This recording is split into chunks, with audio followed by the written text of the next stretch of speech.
began popping up all over the country. First to follow the Times was the Washington Post. They too have now been suppressed by court order at the government's request. But then the Boston Globe and Congressman Paul McCloskey announced they too had copies of the secret study. At this, the Pentagon gave in.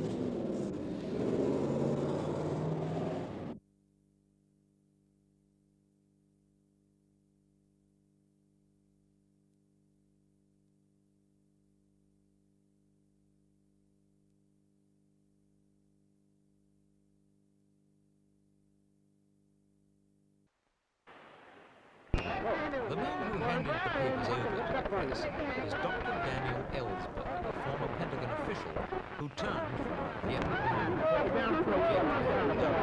He now risks 10 years in prison and a hefty fine, but he's not sorry he did it.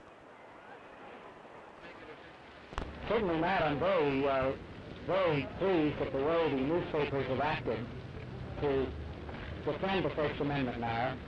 As a matter of fact, it's been a long time since I've had as much hope for the institutions of this country. Hope that we can pull ourselves to this war. And I see the way that the press and the courts have responded to their responsibilities in defending their rights to serve the American people. I'm very happy about that as a citizen. Dr. Ellsberg, when you consider that possible sentence with which you are, would you mind? Thank you. We were informed by the judge that the charge against me, involves a possible 10-year sentence. I wonder if there are many people here who wouldn't think that 10 years in prison is very cheap if they could contribute to ending this war. Mrs. Ellsberg, are you proud of your husband? Very proud.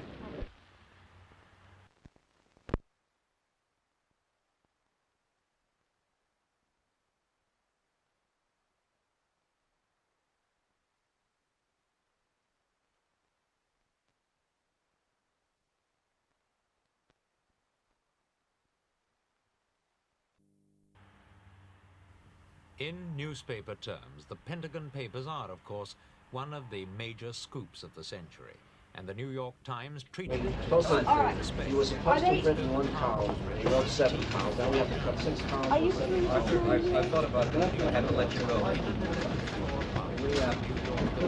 I do it? I got work to do. The authors of the original documents. During the 6 weeks of their assignment, they were forbidden even telephone contact with their families in case the lines were tapped.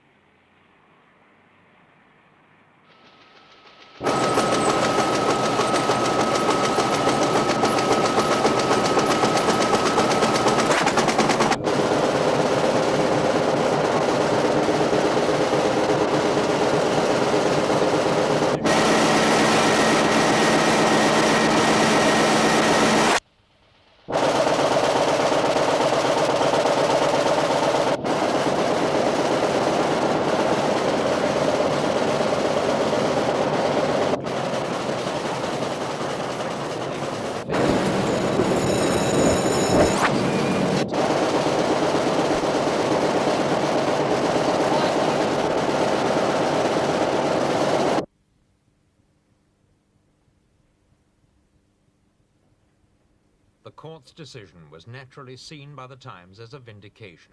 Sidney Grusson, the paper's vice president, had never felt the articles would damage publication is in fact injurious to the national defense. Well, I remember when the outroar began that they said the Republic was endangered if we continued to publish. Well, we did continue to publish for 2 days after this.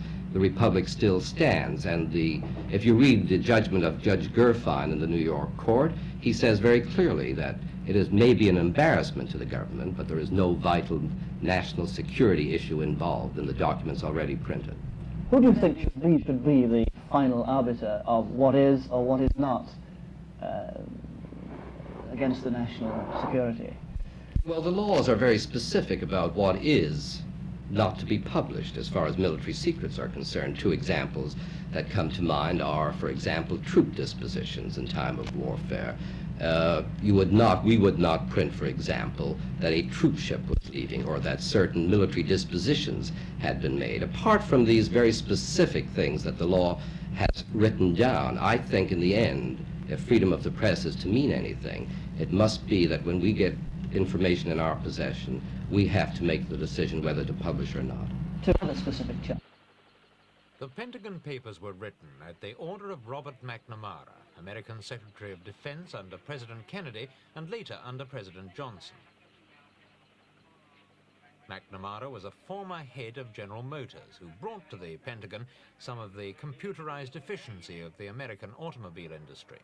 He started out with the conviction that American might would soon bring the war to an end, and he became increasingly concerned as events proved him wrong.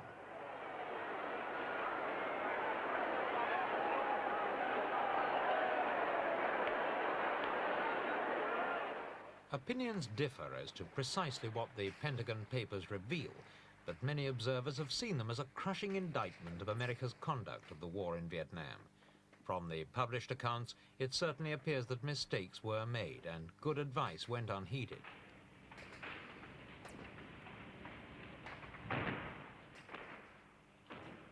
In 1964, for example, the Central Intelligence Agency cast serious doubts on the so-called domino theory, which held that if South Vietnam fell to the communists, the whole of Southeast Asia would follow suit. Even so, administration officials continued to base their thinking upon it.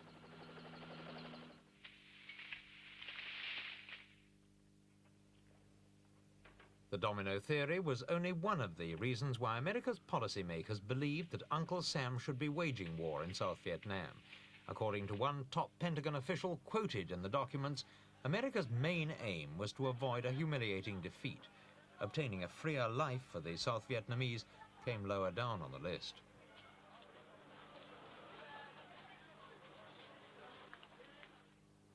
Many of the criticisms arising out of the Pentagon documents have fallen on the shoulders of President Lyndon Johnson, who occupied the White House during the crucial years of escalation in Vietnam. Johnson's defenders point out that the Pentagon historians had no access to White House papers and were therefore in no position to produce a complete picture. This is certainly true, although his critics maintain there's still ample evidence of the gulf between what the president actually did and what he said he was doing.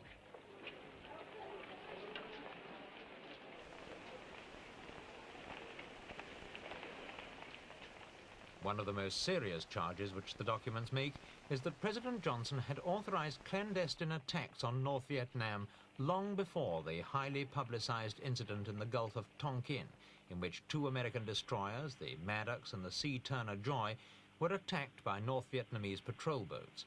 The incident was portrayed at the time as an unprovoked aggression. Reprisal strikes were launched against North Vietnam, and Congress presented President Johnson with the Tonkin Gulf Resolution, which gave him the authorization to commit American combat troops in the defense of South Vietnam. It was a crucial stage in the process of escalation.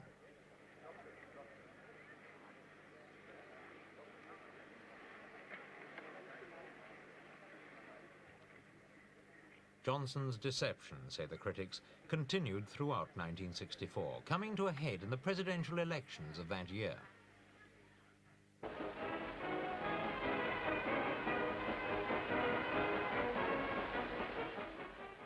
Although he'd been president for only a year, Johnson had established himself very quickly, and there was no question about his choice as the Democratic Party's candidate. My fellow Americans, I accept your nomination.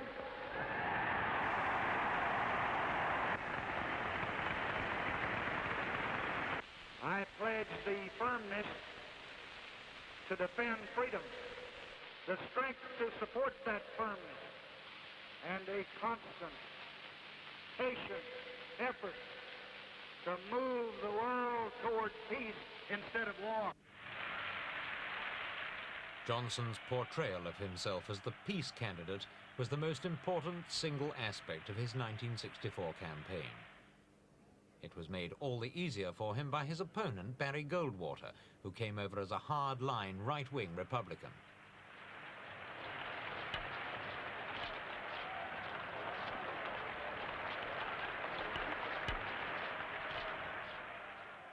The feverish excitement of the campaign reduced the two contenders to actors in a melodrama, and for anyone who called himself a liberal, Johnson was the hero and Goldwater the villain, the bomb-happy warmonger who would plunge America into a disastrous land war in Asia.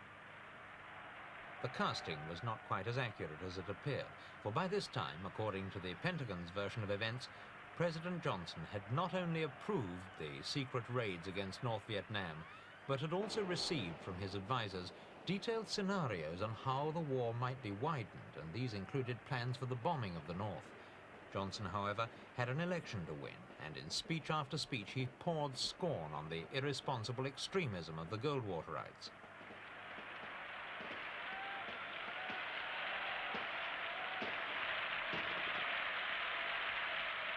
These fellows are not conservatives in the American tradition. They're just interested in tearing down institutions, not in preserving them. They are dedicated to extreme ideas, not to old values. They advocate aggressive interference with other nations, not increased reliance on others to order their own affairs. This is not a conservative philosophy. This is not even a Republican philosophy. This is not a philosophy ever embraced by any major American leader. Peace won the day, and Johnson got the landslide victory he'd sought. Within 5 months, the bombing of the North began.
To wage a war without much greater frankness about its aims and methods. As the Supreme Court decision has emphasized, of how the Johnson administration made its plans for Vietnam, and how they had lied about those plans to the public. The series was meant to run for a week, but after 3 installments, the Times pressers